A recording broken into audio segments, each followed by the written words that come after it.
Be me, 28 regular guy. Work in marketing, drink too much coffee, mildly addicted to memes. Go to friend's art show place filled with people in oversized scarves discussing late-stage capitalism. Try to blend in with my beer. Then I see her, Emma. Short hair, intense eyes, tote bag that says, "Smash the patriarchy but make it cute." She's standing by a painting of a screaming banana. Art, I guess. Friend introduces us. Emma, this is Mark. Mark, this is Emma. She's an activist. Oh no?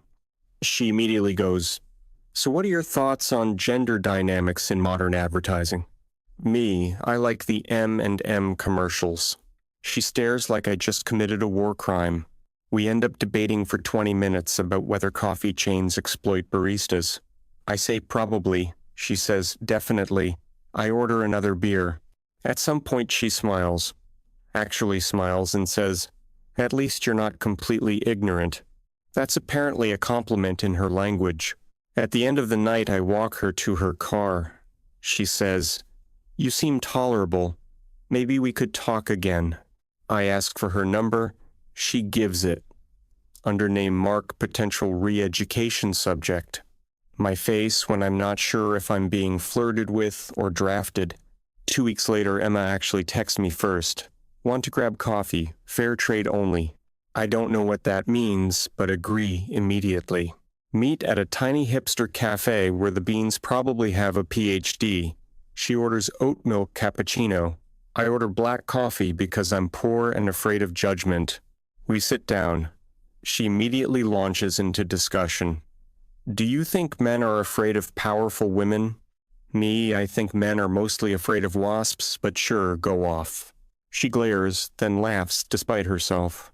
Progress achieved. Every date becomes half romantic, half seminar. Dinner conversations sound like podcast titles. Deconstructing the male gaze over sushi, gaslighting, gatekeeping, girl bossing, and empirical study. Meanwhile, I'm just trying to make sure my chopsticks don't betray me. She corrects my language constantly. Don't say mankind. Say humankind. Right. My bad. Our kind. She rolls her eyes but smiles. I think she secretly likes my dumb jokes. She just pretends to hate them for feminism. After a few dates, she admits something. You're surprisingly not a jerk. Me high praise coming from someone who called me cis privilege incarnate last week. She blushes, mutters, context matters. I teased her about it for days. We start walking home together after every date. She rants about systemic inequality. I nod along and occasionally point out puppies. Somehow it works. Underneath all the lectures, she's actually funny, passionate, and alive. And every time she talks, her eyes light up like she's defending something that matters. One night she texts me, "You're different." In a good way or a please don't text me again way. Still deciding. My face when I'm 90% sure I'm both the experiment and the control group. Still surviving my weekly crash course in feminist theory. We've now dated for like a month. She insists we're just engaging in mutual intellectual exploration, which I guess is academic for seeing each other exclusively, but refusing to call it that. One Friday, she invited me over. Just dinner, she says. I prepare myself for vegan food and guilt. Walk into her apartment. It's exactly what I expected.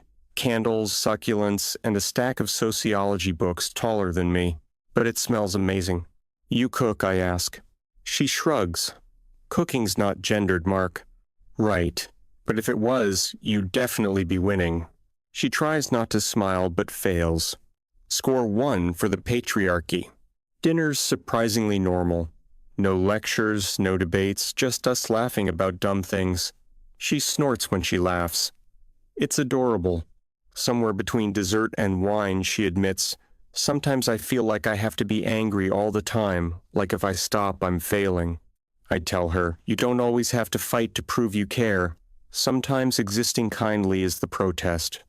She just looks at me, really. Looks like no one said that to her before. The room goes quiet in that good way. We sit on the couch, a movie playing in the background, neither watching it. Our hands end up next to each other. Her fingers twitch once, then intertwine with mine. After a while, she rests her head on my shoulder. I whisper, "This doesn't seem very feminist of you."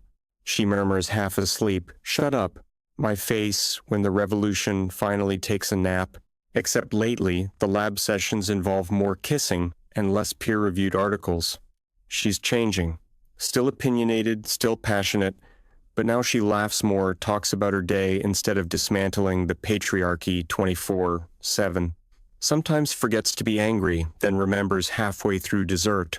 Anyway, capitalism is evil. Cool. Want another slice of cake? She pauses. Yeah, fine. Small things start happening. She stops correcting every word I use and starts teasing me instead. One night she borrows my hoodie. Big, baggy thing with a dumb logo that says sarcasm loading. I joke that it's not very feminist of her to wear a man's hoodie. She rolls her eyes, but doesn't take it off. In fact, she keeps it for a week. Texts me a picture wearing it, with the caption, "Gender is a construct, comfort isn't." I melt a little inside. We go out with her friends one night. They're mid-discussion about toxic masculinity in the media. One of them says, "Men are just emotional toddlers with facial hair." I awkwardly sip my drink. Emma surprises everyone. Not all of them. Some actually try. She glances at me mid-sentence. Her friends stare like she just complimented the enemy. Later she apologizes. "Sorry if that was weird. I didn't mean to defend you." I grin. "Oh no. Please continue my public redemption arc." She laughs and hits me with a fry. Date nights start feeling different. Less debate, more connection. Instead of arguing about what's wrong with the world, we talk about dreams, fears, future plans. I find out she wants to open her own wellness cafe someday. A place where people can just exist without pretending. I tell her she already does that for me. She doesn't respond. Just kisses me. Just two people being human for once. Somehow, still alive and dating the former face of campus feminism. Things have been great lately, which of course means life's about to speedrun chaos. It starts when Emma invites me to her activist group's panel night. We're discussing gender roles in modern relationships. Translation: You're about to get roasted on stage. Sit in the audience while she's on the panel. Proud of her, though. She's confident, passionate, and articulate. Then someone from the crowd asks, "Can you really be a feminist and date a man who jokes about gender roles?" The entire room turns to her like a synchronized judgment squad. My soul leaves my body. Emma hesitates. For a second, I see her eyes flick toward me. Of course I can. People are complicated. The panel moderator raises an eyebrow. Sounds like you're making excuses. Someone in the back mutters internalized misogyny. Oh, jag piggy. The rest of the night is brutal. Whispers, side eyes, passive-aggressive questions. I sit there wishing I could just fade into my seat. After it ends, she barely says anything on the ride home. Radio silence. At her apartment, she finally speaks. They're right. You know, I used to be stronger. I used to care more. Me, do you still care? You just stopped yelling while doing it? Maybe that's the problem. Or maybe it's growth. She looks torn.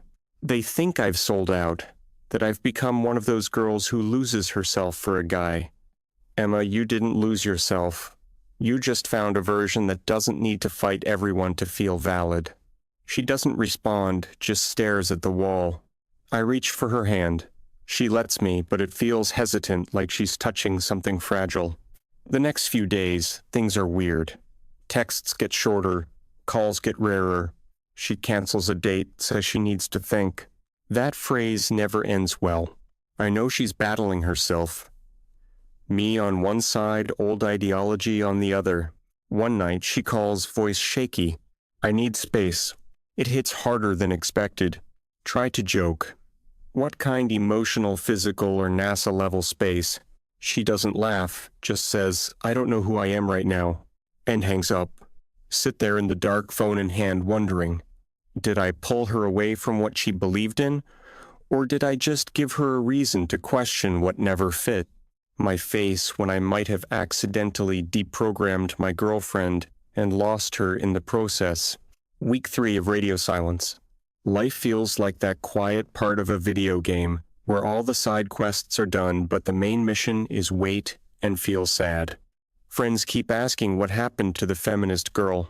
One guy calls her my social justice ex. Tell him to shut up. She was more than that. Days blur together. Start rereading our old texts. Bad idea. Half of them are arguments about capitalism.